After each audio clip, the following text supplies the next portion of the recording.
Hello everyone, good morning to all of you and welcome to online study point. दोस्तों, आज है 11 अप्रैल और आज की इस वीडियो में हम 11 अप्रैल से रिलेटेड करंट अफेयर के सभी इंपॉर्टेंट क्वेश्चन को कवर करने वाले हैं।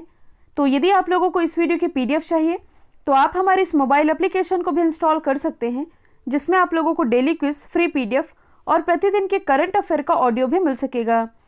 तो चलिए स्टार्ट करते हैं। हमारा पहला क्वेश्चन, हाल ही में किसने अपना आर्टिफिशियल इंटेलिजेंस पोर्टल जिसका नाम है सुपेस ये लॉन्च किया है? तो सुपेस पोर्टल ये भी हाल ही में सुप्रीम कोर्ट ऑफ इंडिया यानी कि भारत के सर्वोच्च न्यायालय के द्वारा लॉन्च किया गया है। आर्टिफिशियल इंटेलिजेंस ये होता क्या है, यानी कि कृत्रिम बुद्धिमत्ता। तो इसका सिंपल सा मतलब है कि मशीनों में इंसानों जैसे ही सोचने समझने और निर्णय लेने की क्षमता को विकसित करना। तो यहाँ हम बात कर रहे हैं आर्टिफिशियल इंटेलिजेंस पोर्टल जिसका नाम है सुपेस। यह सुपेस की फुल फॉर्म बनती है supreme court for assistance in courts efficiency. और ये जो पोर्टल है इसके माध्यम से, मतलब कि ये पोर्टल न्यायाधीशों को काफ़ी हेल्प करेगा। वो कैसे? तो जैसे कि आप सभी जानते हैं कि इंडिया में इतने ज़्यादा केसेस पेंडिंग है और कभी कभी कुछ केसेस का रिजल्ट तब आता है जब व्यक्ति ही दुनिया में नहीं रह जाता। तो इस समस्या से निपटान के लिए, क्योंकि यदि देखा जाए तो जितने केसेस हैं, केसेस और जो न्यायाधीश हैं, इनका जो रेशियो है ये काफ़ी ज़्यादा है, केसेस की संख्या बहुत ही ज़्यादा है। तो ये जो पोर्टल है ये क्या करेगा कि किसी भी केस से रिलेटेड जो भी सारी इन्फॉर्मेशन, जितना सारा डाटा है, ये एक ही स्थान पर, एक ही पोर्टल पर अवेलेबल करा देगा ताकि न्यायाधीशों को भी सुविधा हो सके केस सॉल्व करने में। तो बेसिकली इन्हीं की हेल्प के लिए ये पोर्टल लॉन्च किया गया है जिसका नाम है सुपेस। यहाँ हम बात कर रहे हैं भारत के सुप्रीम कोर्ट की। तो हाल ही में हमारे चीफ जस्टिस ऑफ इंडिया 48वें मुख्य न्यायाधीश ये कौन बनने जा रहे हैं? Justice NV Ramana. तो इनका नाम भी आप याद रखेंगे। और एडिशनल तौर पर आप ये याद रख सकते हैं, हाल ही में जो जस्टिस इंडिया रिपोर्ट रिलीज़ की गई थी, मतलब कि न्याय देने के मामले में कौन सा राज्य टॉप पर है? तो ये महाराष्ट्र है। तो ये भी आप याद रखेंगे। अगला क्वेश्चन है, हाल ही में किसने ट्राइबल हेल्थ कोलैबोरेटिव अनामय का शुभारंभ किया है? तो इसकी शुरुआत अभी हाल ही में केंद्रीय स्वास्थ्य मंत्री डॉक्टर हर्षवर्धन और जनजातीय मामलों के मंत्री अर्जुन मुंडा यानी कि बोथ A&B के द्वारा की गई है। अब ये अनामय पहल ये है क्या? तो बेसिकली जो आदिवासी समुदाय होते हैं इनके स्वास्थ्य सुधार के लिए इस पहल की शुरुआत की गई है, क्योंकि ट्राइबल लोग ये तो जंगलों में रहते हैं और यदि देखा जाए तो इनकी जो जीवन शैली है ये हमसे काफ़ी अलग होती है। इनका रहन सहन ये सब कुछ हमसे अलग होता है और ये अपने हेल्थ के प्रति उतने अवेयर नहीं रहते। इसी के लिए आदिवासी समुदाय के स्वास्थ्य सुधार के लिए इस अनामय पहल की शुरुआत की गई है। यदि हम बात करें डॉक्टर हर्षवर्धन की, तो इनकी कॉन्स्टिट्यूंसी क्या है? चांदनी चौक, दिल्ली। हाल ही में इनके द्वारा एक मोबाइल एप्लीकेशन लॉन्च किया गया जिसका नाम है मौसम। अर्जुन मुंडा इन्हें भी हाल ही में स्कॉच चैलेंजर अवार्ड से सम्मानित किया गया है। अगला क्वेश्चन है, हाल ही में सरकार ने किस महाकवि की तपस्थली का मौजूदा नाम महमूदपुर को बदलकर परासौली करने की मंजूरी दी है? तो ये मंजूरी दी गई है सूरदास की जन्म स्थली को, जो कि अब तक महमूदपुर के नाम से जाना जाता था, जो कि उत्तर प्रदेश में स्थित है, मथुरा के पास। और जो सूरदास ब्रज राम स्थली विकास समिति है ये लगभग 40 साल से इसका नाम बदलने की मांग कर रही थी कि इसका नाम परासौली किया जाए। ये परासौली करने की मांग क्यों की जा रही थी? क्योंकि यहाँ सूरदास की मृत्यु तो हुई थी, साथ ही इनकी कर्म स्थली भी रही थी, जिसके कारण इसके नाम को बदलने की मांग उठाई जा रही थी, जो कि अब पूरी हो चुकी है। अब यदि हम बात करें महाकवि सूरदास की, इन्हें महाकवि की उपाधि भी मिली थी, इसलिए इन्हें महाकवि सूरदास कहा जाता है। ब्रजभाषी कवि थे। इनकी प्रमुख रचनाएं आप याद रखेंगे क्योंकि एग्जाम में कई बार पूछा जाता है। सूरदास, सूर सारावली, साहित्य लहरी ये सभी रचनाएं हैं सूरसागर की, और इन्हें ही वात्सल्य रस का सम्राट भी माना जाता है। रस ये बेसिकली 10 प्रकार के होते हैं, जिसमें कि जो 10वां रस है ये है वात्सल्य रस। हिंदी में आप लोगों ने पढ़ा भी होगा कि किसी भी काव्य को पढ़ने में जो खुशी मिलती है, जो आनंद मिलता है, उसे ही रस कहा जाता है, जिसमें कि 10वां प्रकार का रस वात्सल्य रस कहलाता है। इसी के कवि थे महाकवि सूरदास।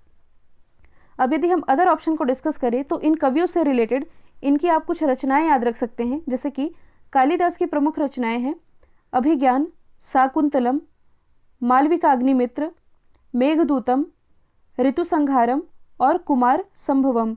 बाणभट्ट की 2 प्रमुख रचनाएं हैं हर्षचरित और कादम्बरी, जबकि जयशंकर प्रसाद इनकी प्रमुख रचनाएं हैं कामायनी, लहर, आंसू और झरना। हाल ही में छत्तीसगढ़ वीरानी पुरस्कार से किसे सम्मानित किया जाएगा? तो ये सम्मानित की जाएंगी द्युति चंद। द्युति चंद जो कि ओडिशा से बिलोंग करती हैं और ये एक धावक है। यदि हम बात करें इस पुरस्कार की, तो ये जो पुरस्कार है ये खेल के अलावा विभिन्न क्षेत्रों में महिलाओं के योगदान के लिए दिया जाता है। द्युति चंद की यदि हम बात करें तो द्युति चंद ने 100 मीटर की रेस में, मतलब कि इनके पास एक नेशनल रिकॉर्ड है जिसमें कि इन्होंने 100 मीटर की रेस ये 11.22 सेकेंड में कंप्लीट की थी। अब यदि हम अदर ऑप्शन को डिस्कस करें तो नेत्रा कुमानन, कल ही मैंने इनके बारे में आप लोगों को बताया था, ओलंपिक के लिए क्वालिफाई करने वाली ये भारत की पहली महिला नाविक बन गई हैं। भवानी देवी ये ओलंपिक के लिए क्वालिफाई करने वाली भारत की पहली महिला तलवारबाज बन गई हैं। जबकि यदि हम बात करें हिमा दास की, इन्हें ढींग एक्सप्रेस के नाम से जाना जाता है। ये असम से बिलोंग करती हैं, जिन्हें भी हाल ही में असम में डीएसपी नियुक्त किया गया है। अब यदि हम बात करें छत्तीसगढ़ की, क्योंकि इन्हें छत्तीसगढ़ वीरानी पुरस्कार से सम्मानित किया जाएगा। छत्तीसगढ़ की राजधानी है रायपुर और जो नया रायपुर है इसका नाम बदल करके अटल नगर कर दिया गया है। मुख्यमंत्री भूपेश सिंह बघेल, राज्यपाल है Anusuiya Uikey. Important national park की यदि बात की जाए तो इंद्रावती कांगेर, गुरु घासीदास और अचानक मार वाइल्ड लाइफ सेंचुरी, ये सभी स्थित है छत्तीसगढ़ में। एक फैक्ट को आप मॉडिफाई कर लीजिएगा, यहाँ लिखा हुआ है नीति आयोग द्वारा जारी किए गए आकांक्षी जिलों की लिस्ट में बीजापुर टॉप पर रहा है, जो कि छत्तीसगढ़ में है। तो बीजापुर ये तो टॉप पर था, लेकिन हाल ही में जो नई लिस्ट जारी की गई है इसके अनुसार जो उत्तर प्रदेश का श्रावस्ती जिला है ये आ गया है टॉप पर। छत्तीसगढ़ के अंबिकापुर में भारत का पहला गार्बेज कैफे स्थापित किया गया है। ई लोक अदालत का आयोजन करने वाला पहला राज्य ये भी छत्तीसगढ़ ही है। इसके अलावा हाल ही में मनरेगा के तहत सबसे ज़्यादा लोगों को रोजगार देने वाला पहला राज्य ये छत्तीसगढ़ ही बन गया है। अगला क्वेश्चन है, हाल ही में विश्व होम्योपैथी दिवस ये कब मनाया गया? तो ये हर साल मनाया जाता है 10 अप्रैल को, क्योंकि 10 अप्रैल को ही जन्म हुआ था होम्योपैथी के जनक, जिन्हें आप सैमुअल हैनीमैन के नाम से जानते हैं। इनकी हाल ही में 266वीं जयंती मनाई गई है, तो इन्हीं की जयंती को हम विश्व होम्योपैथी दिवस के रूप में मनाते हैं। यदि हम अदर ऑप्शन को डिस्कस करें तो 5 अप्रैल को मनाया गया है नेशनल मैरीटाइम डे, यानी कि राष्ट्रीय समुद्री दिवस। 6 अप्रैल को मनाया गया है इंटरनेशनल स्पोर्ट्स डे, जबकि नेशनल स्पोर्ट्स डे ये मनाया जाता है 29 अगस्त को। और 6 अप्रैल को ही जो भारतीय जनता पार्टी है बीजेपी, इसने अपना 41वां स्थापना दिवस मनाया है, क्योंकि इसकी स्थापना 6 अप्रैल 1980 में की गई थी। 7 अप्रैल को मनाया जाता है वर्ल्ड हेल्थ डे, यानी कि विश्व स्वास्थ्य दिवस। अगला क्वेश्चन है, हाल ही में चर्चे में रहा ज्ञान व्यापी मस्जिद ये किस शहर में स्थित है? तो ज्ञान व्यापी मस्जिद जो कि स्थित है उत्तर प्रदेश के वाराणसी में। वाराणसी जो कि प्राइम मिनिस्टर नरेंद्र मोदी जी का निर्वाचन क्षेत्र है। अब ये क्वेश्चन इसलिए भी इंपॉर्टेंट बन जाता है क्योंकि इस क्वेश्चन को लगभग हर न्यूज़ चैनल ने कवर किया है, लगभग हर न्यूज़पेपर की ये हेडिंग रहा है, ज्ञान व्यापी मस्जिद, जिसकी इमेज आप देख पा रहे हैं।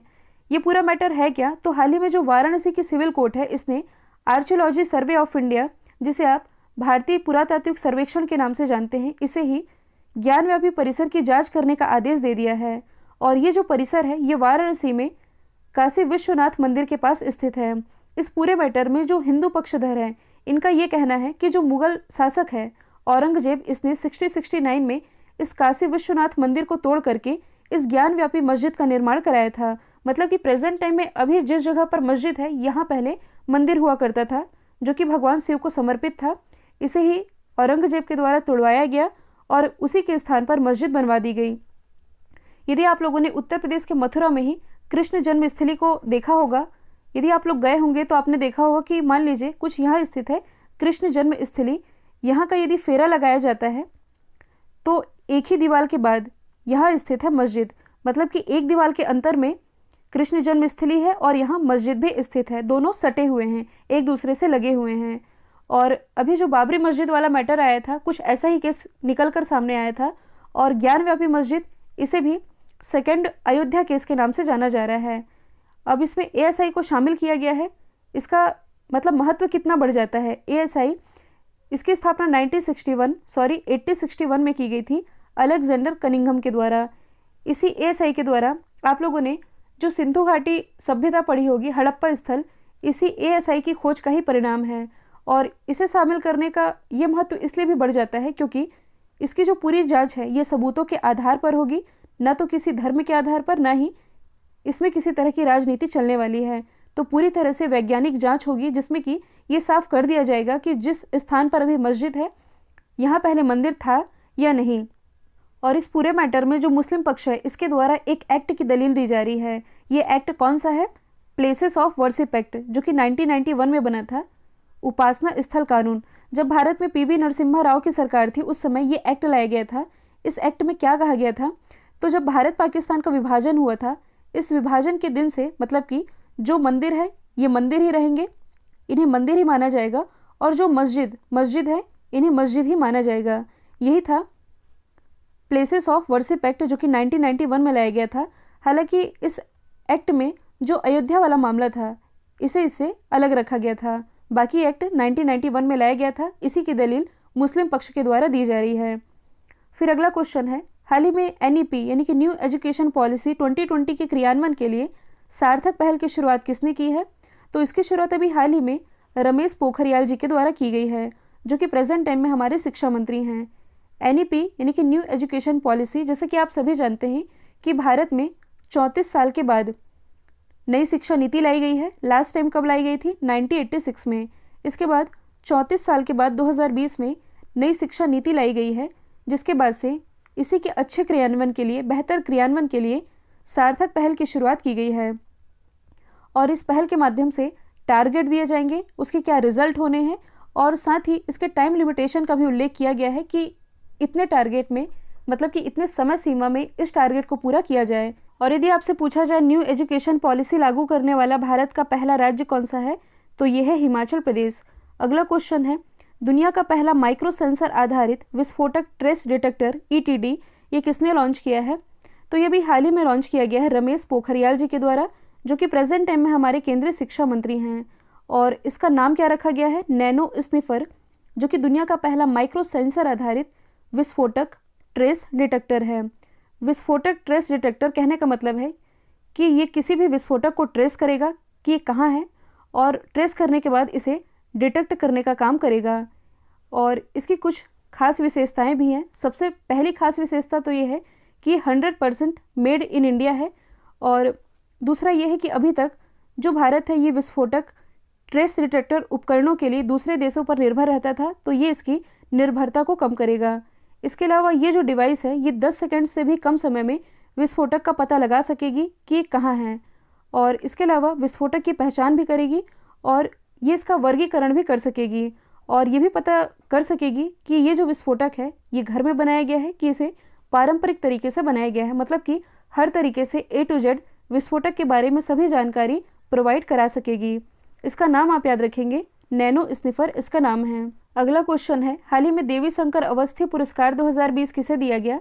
तो ये दिया गया है आशुतोष भारद्वाज को, इनकी रचना पितृवध के लिए।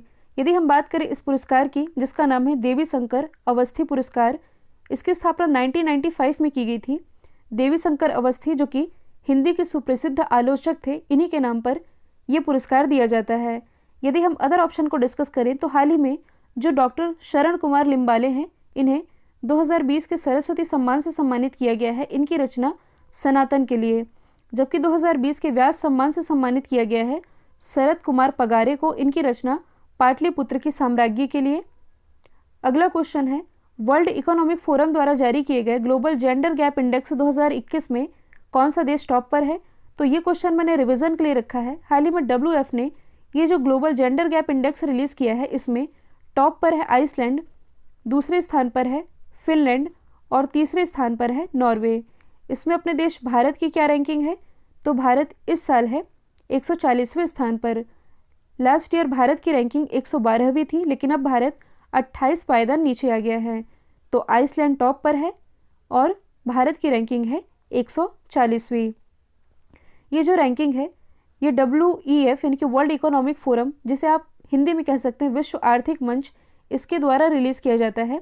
तो इसकी स्थापना 1971 में की गई थी। हेडक्वार्टर कोलोन स्विट्जरलैंड में स्थित है, और इसके जो अध्यक्ष हैं, संस्थापक, ये थे क्लॉस श्वाब। और वर्ल्ड इकोनॉमिक फोरम के द्वारा पहली बार 2006 में ये रिपोर्ट रिलीज की गई थी। और ये जो इंडेक्स है ये कुल 4 पैरामीटर के आधार पर मापा जाता है।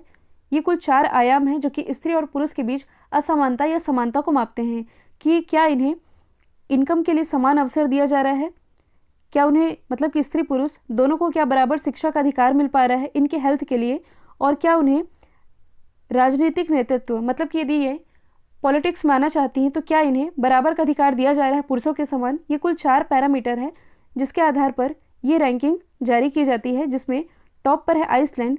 तो आइसलैंड की यदि हम बात करें तो इसकी कैपिटल है रेक्जाविक। ये जो आप देख रहे हैं ये पूरा है यूरोपीय कंट्री।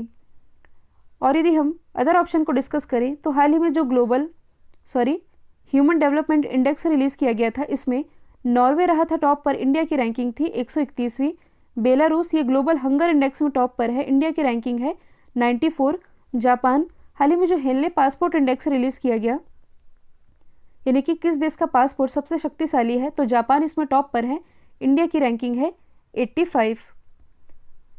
कल जो मैंने आप लोगों से सवाल पूछा था इसका राइट आंसर था जेफ बेजोस। अब आप लोगों के लिए आज का सवाल है, हाल ही में फीफा ने किस देश के फुटबॉल फेडरेशन को निलंबित कर दिया है?